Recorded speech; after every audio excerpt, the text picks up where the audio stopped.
Southern France is well known for its impressive Cathar castles.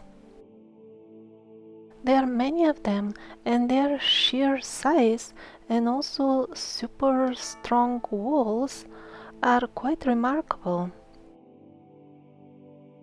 But why are they in such a deplorable state now? Who and why would destroy such nice buildings instead of using them? And why were the Cathars mercilessly killed? Hundreds of them even burned alive.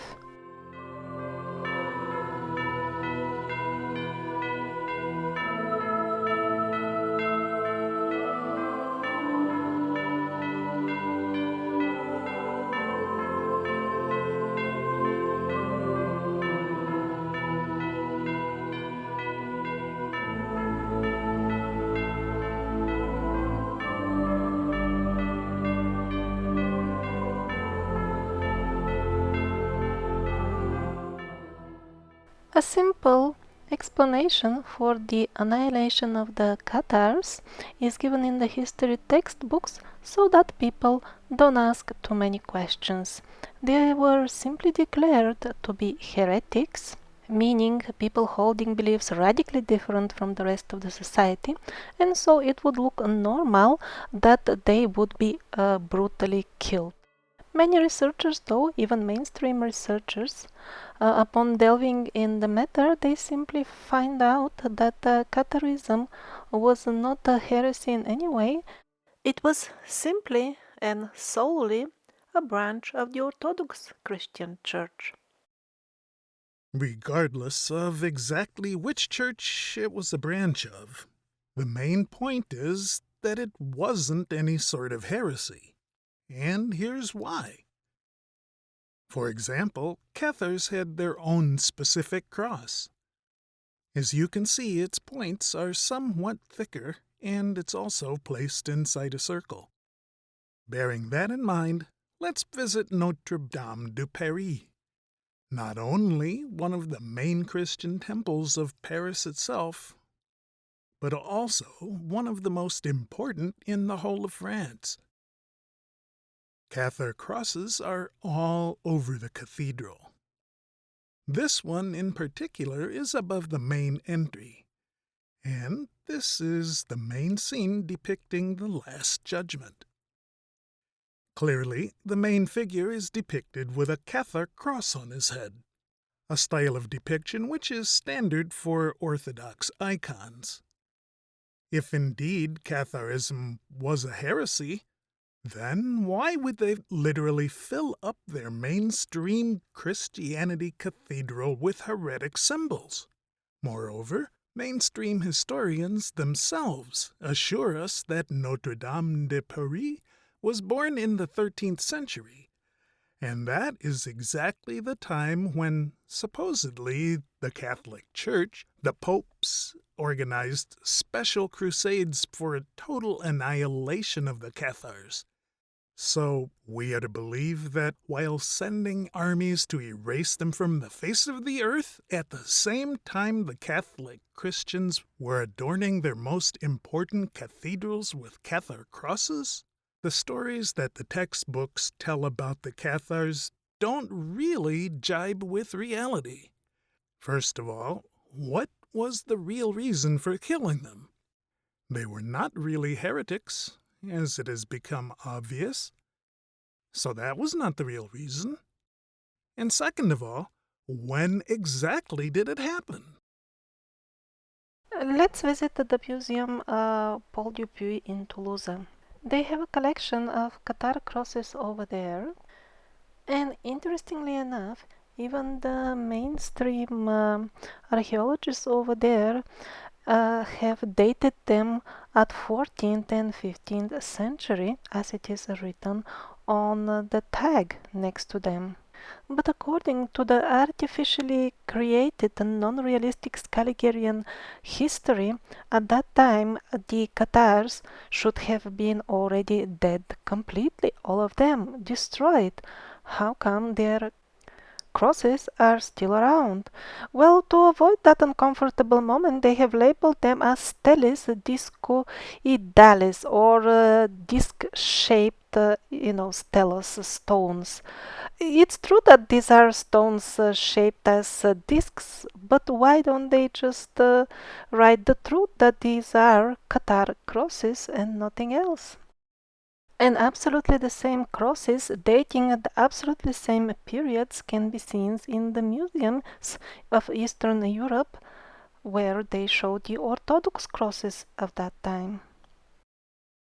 And not only the crosses, most importantly, the Cathar, the huge Cathar castles were thriving and flourishing and were mentioned very regularly all over the historic records of those reaching 16th and even 17th century. But the Cathars were supposedly dead already in 13th century. How come? It seems that the annihilation of the Cathars, along with many other events that were unpalatable for the history fabricators, to just get rid of them and not to attract unnecessary attention to them, they were just pushed back in time.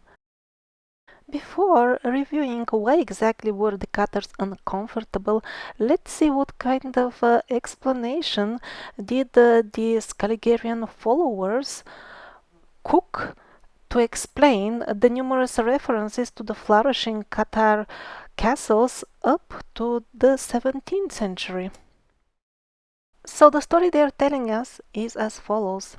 Yes, the Cathar castles were destroyed in 13th century during the specially organized crusades against the Cathars, but we find later references to them because some local people, local noble people, restored them after they got demolished and used them. And although it is written Cathar castles, there were no Cathars in them as such.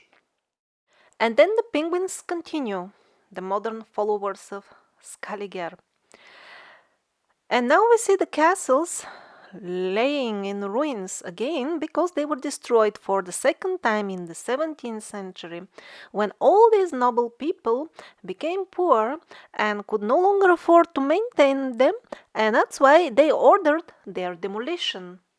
Really, all these independent noble people who got hold of them, none of them thought to keep them until they acquire money or leave them as a heritage for their children and grandchildren.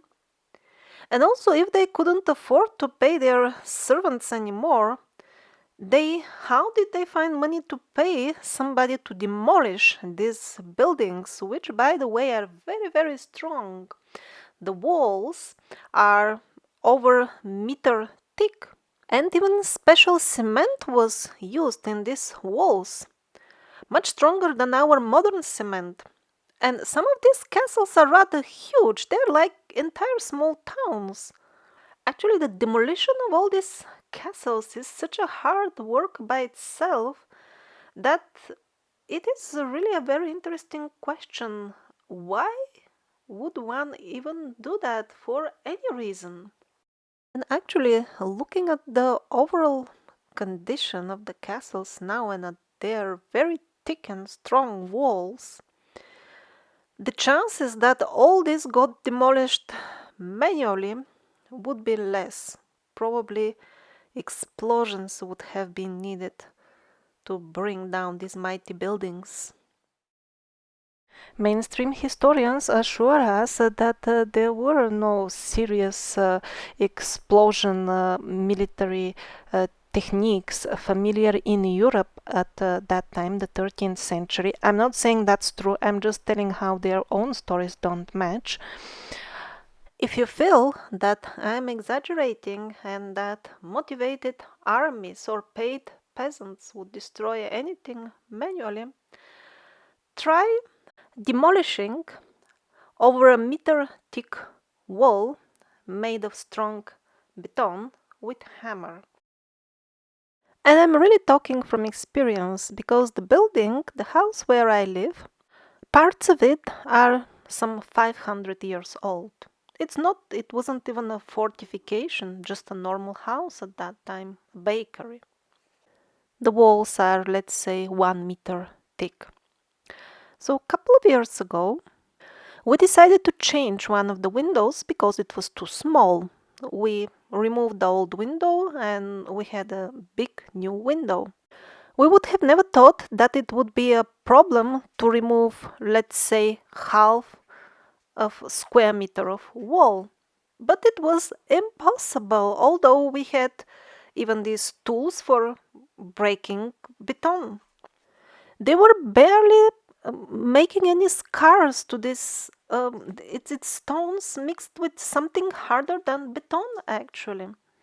We worked a couple of days on it, and all we could do is remove just a couple of stones.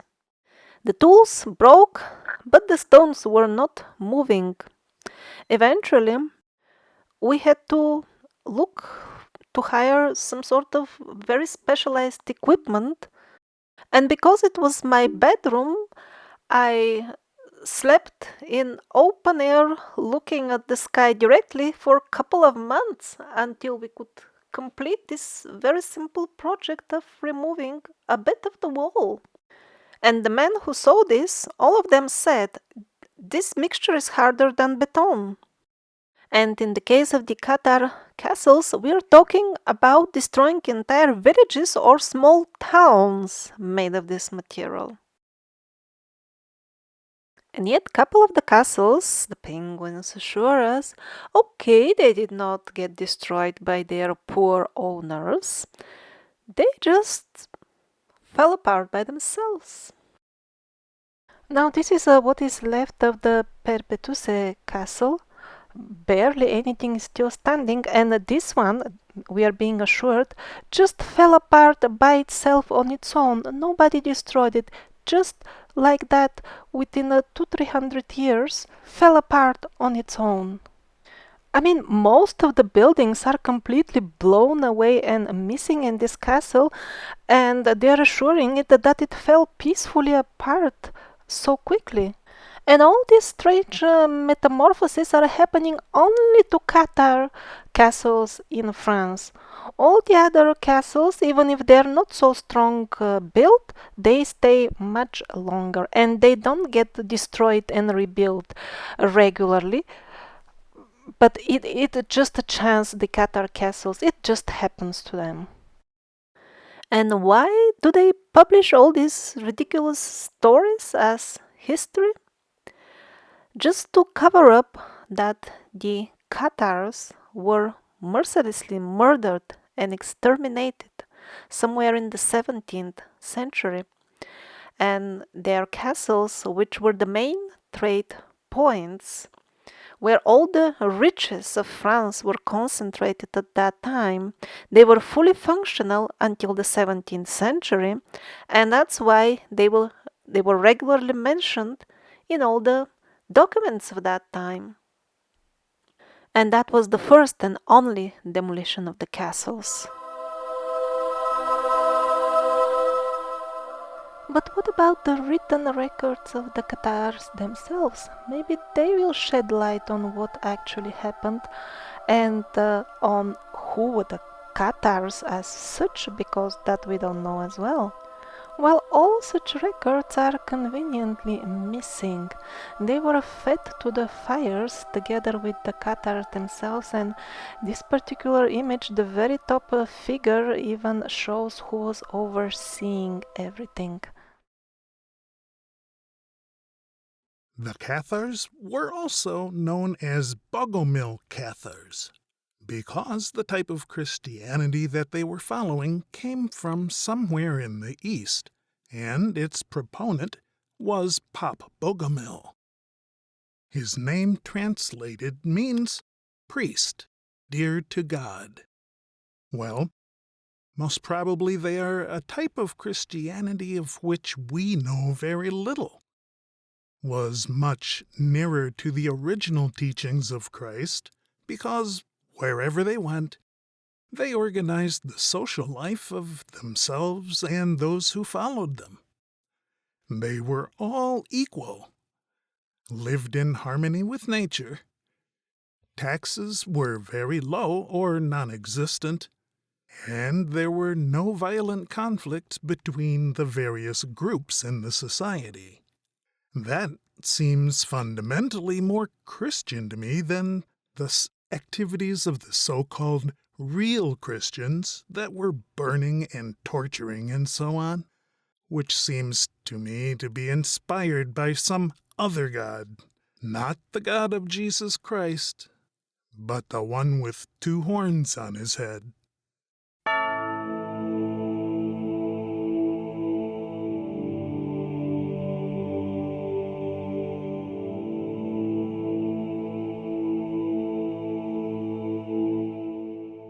The original founders of the Cathar culture were also known as Vulgars, and in areas of Italy, France, and Spain, where their culture was flourishing till date, the local people would be called Vulgars, Vulgars, or Bulgars, or something like that. Tribes, or let's say groups of people with similar names, can be found at various places in Asia and the Balkans till now. Apparently, these Vulgars, they went and spread and lived in different places. There is a Tibetan tribe called Bulgars. A full country is still named after them, Bulgaria. And the name itself, Vulgars, comes from the river Volga because they came from that region. But it wasn't just them. They mixed with the local population, and this symbiosis eventually formed the unique and probably very nice Cathar culture, because they were extremely peaceful people. They were famous for having still magical powers. They were vegetarians. Men and women had equal position in society, and most importantly, the local legends in various locations where the Cathars used to live, they all say that they used a lot of white magic in their daily lives. They preserved that knowledge, the legends say, from the really old times.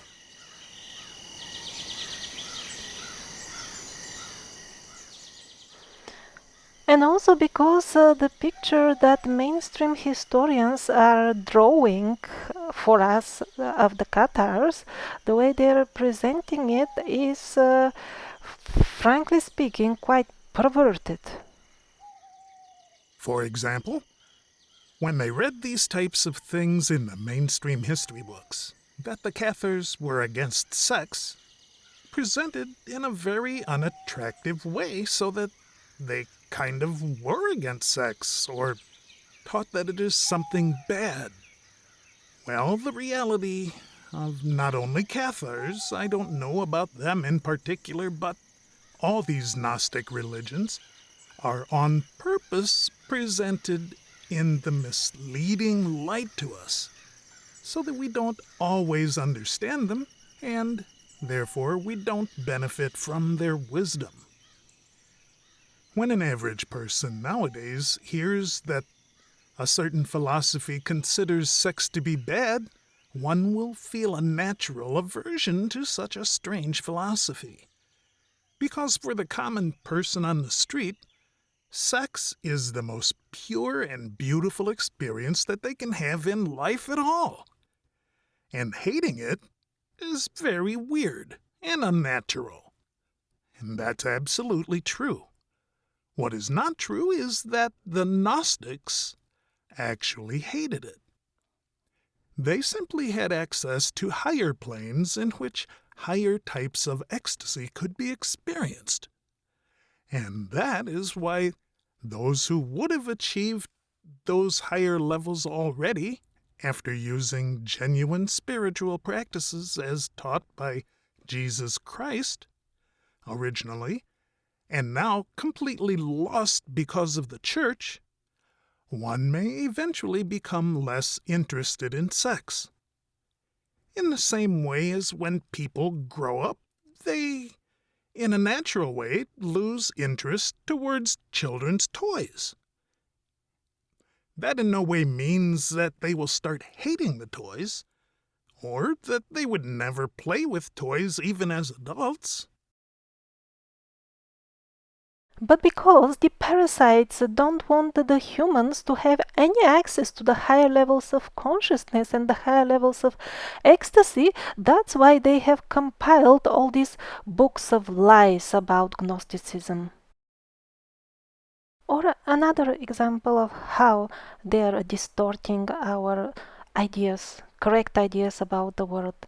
Let's say somebody does something selflessly, helping the society and helping the other people around. And so we are told that such a person abandoned his own interest for the sake of the interest of others, and as if acted against his own good. But from a Gnostic point of view, it is a completely different picture, quite the opposite. By the power of genuine spiritual practices, one can reach such a level of understanding the nature of one's true self that one can directly perceive that all beings are connected in one huge, one single consciousness, and when he acts for the benefit of others, he sees clearly how this benefits him as well, because he is part of this one single organism. Person with such vision will never go to war or commit violence, because he will feel as if he is hurting himself. And evil, which now rules the earth, doesn't want the people to have this vision, because then it won't be able to trick them into believing and doing stupid things like this. People are told to commit crimes, for example, in the name of some higher, allegedly good cause, like your country or something like that. And people buy it. They get drafted and they go to war and they commit horrible crimes. They can be tricked in such a way because they don't have the higher vision, the magical vision of the Cathars. And so, special Albigensian crusade was organized by the popes in Rome, who of course could not tolerate the real teachings of Jesus Christ reaching the common people. But when the soldiers arrived on the spot to kill the Cathars, they found out that it was no longer possible to make a difference of who is the real Cathar that has arrived from abroad and who are the local people who have accepted their beliefs and lifestyle as well. There was no clear difference anymore, so they asked their leaders how to discriminate between real Cathars that have to be killed and locals who were Catholic themselves. The answer of their leader was very easy to understand. Just kill everybody in line, and God in heaven will after that sort out who is good and who is not. It is a very disturbing fact that the philosophy of kill them all and let God sort them out is so widely spread in a society. I mean, Christian people who consider themselves Christian wear these t-shirts. They're very popular. Thousands of them have sold, probably still selling. This type of philosophy is fundamentally so much not Christian and against the message of Jesus Christ. This is a public advertising, a call for indiscriminate genocide. And as far as the Cathars, they were murdered in such a merciless way, just to exterminate this old knowledge of the peaceful white magic which teaches man how to be the lord of one's environment. And that is why they worked so hard on destroying those huge, strong castles. They wouldn't risk any trace to be left of the Cathars, exactly like in the Bible. In the older times, when a certain deity with two horns on his head was instructing another tribe how to kill the people who had knowledge of the white magic, he was telling them, abandon the known rules of war. Don't even kidnap their wives. Don't even take their gold. Burn everything. For example, the tragedy which happened to the Tibetan people. Why did it happen to them? Because they were relatively good keepers of the old knowledge. Until the 20th century, they kept the old medicine, they kept the old magical practices. And what happened to them? They were tortured and put in concentration camps. And the full world just watched and did nothing. Where are all these preposterous screamers defending the so-called human rights? All that they're good for is to organize wars and get soldiers on the ground within a week based on theoretical and hypothetical assumption that something bad may happen if we don't go to this war. And when something very bad actually happens right in front of their eyes, they look the other way. Men who consider themselves Christians are part of military groups that have this as their emblem.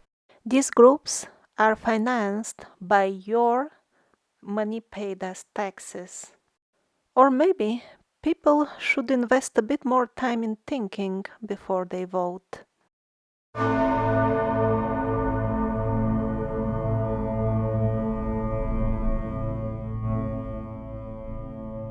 Or maybe we can find out more about the true philosophy of the Cathars from the information that has survived in the other places, for example, where Pope Bogomil himself lived. What a coincidence! What happened to the Bogomils over there as well is they were just murdered till the last one mercilessly. Why?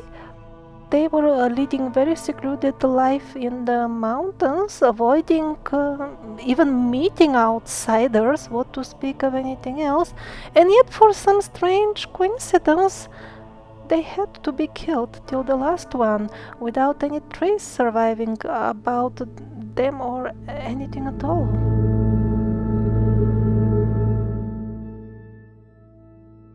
It is also not by chance that this region of France is called Roussillon.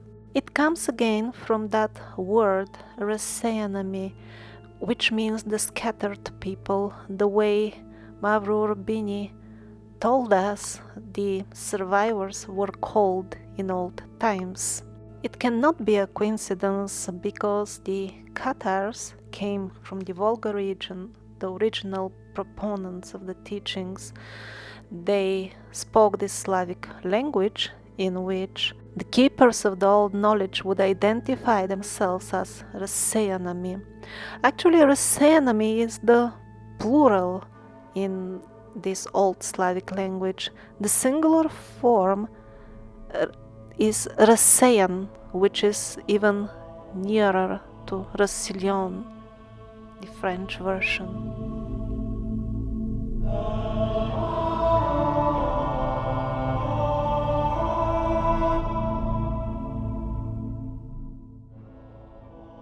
A monument has been erected nowadays in France commemorating the annihilation of the Cathars.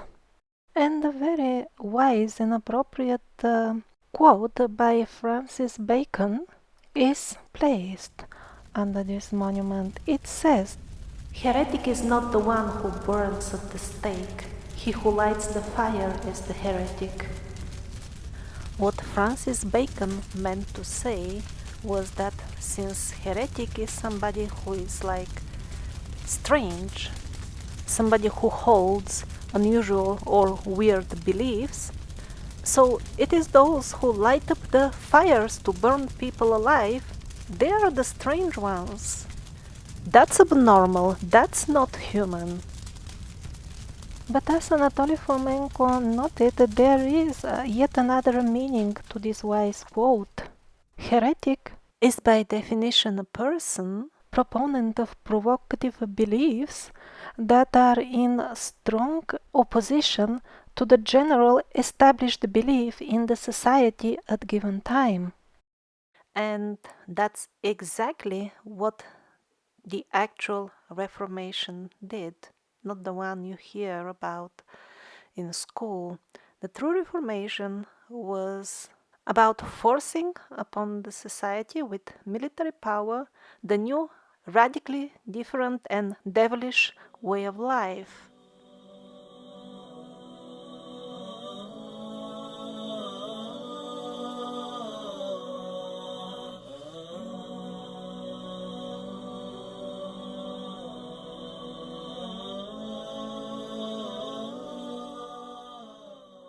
According to somewhat reliable channel material source, although they burned so many people who had magical knowledge alive in that time, they had to stop. They couldn't burn to their heart's content, so to say. And the reason was that since they were burning the actual saintly people, many of them would disappear and dissolve into air as they were being taken to the stake. And the problem with that was that the common people, when they saw these miracles, they started actually realizing that saints were being burned.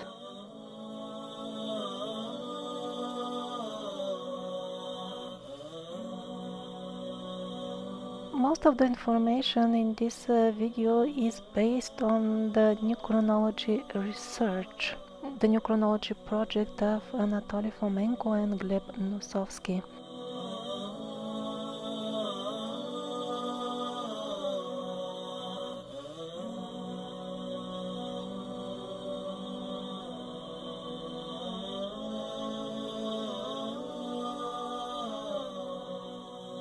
Pope Bogomil, the central figure of the Cathar movement, was born in Bulgaria, and that's also where he was killed, erased from the face of earth together with all his followers.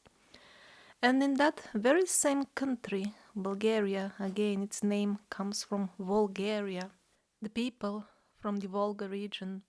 In that very same country, in recent times, one of the greatest modern prophets was born, the blind Saint Vanga. She departed from earth merely some 2 decades ago. So in modern Bulgaria, many people have hard lives due to the excessive government corruption. And since Vanga was a very famous saint, they would go to her and ask, what have we done to deserve such unfair treatment, to deserve all this suffering? What kind of God has put us in such a situation that we are forced to live under constant oppression of this criminal government? The answer they received was quite unexpected. She said, the nation had to pay for its sins because it's the Bulgarians, the other Bulgarians, who allowed Pope Bogomil to be murdered along with his followers in such a brutal way. That sounds quite abstract to most Bulgarians because what they know about Pope Bogomil is basically his name only. They are just a couple of lines in some remote page of the history textbook of their childhood. He is not treated as any major figure in our history, but now I understand that he actually was. And not just Bulgaria, but entire Europe as well, because the Bogomils or Cathars, they were the last stronghold of the true teachings, the genuine philosophy of Jesus Christ. At least on such a scale. Even now there could be very small, isolated societies which still maintain the true teachings of Jesus Christ, but those, they will be always small. If they're too big, they would have been killed already. And despite the well-wishing philosophy of certain New Age groups who preach that don't pay attention to karma, you just it will change as you go. Well, apparently it doesn't. There are cases clearly proving not only karma but also ancestral karma. So what Vanga said about the payment of the sin of killing Bogomil is fully plausible.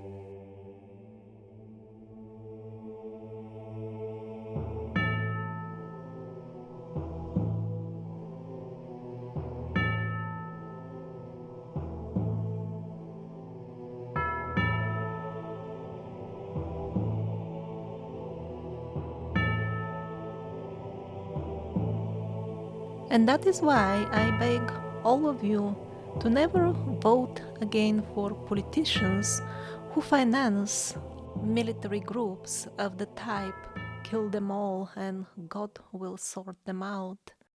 In each and every country there is a political party, political movement who is against this type of activities. It's just a question of inquiring and finding out who are they exactly. It is the bribed media who has convinced most people that all politicians must be corrupt and there is no other way. This is simply not true. Leaders of pure spirit and honor will be always there. That is for sure. But what is not sure is if the sheeple will care to recognize them, or they will decide to walk the path of negativity, always see themselves as innocent, helpless victims who will spend their lives in depressive state of consciousness, die in desperation just to get born again in the same circumstances again and again, until finally they don't get courageous and knowledgeable enough to start modeling their reality with the power of their thoughts and intentions.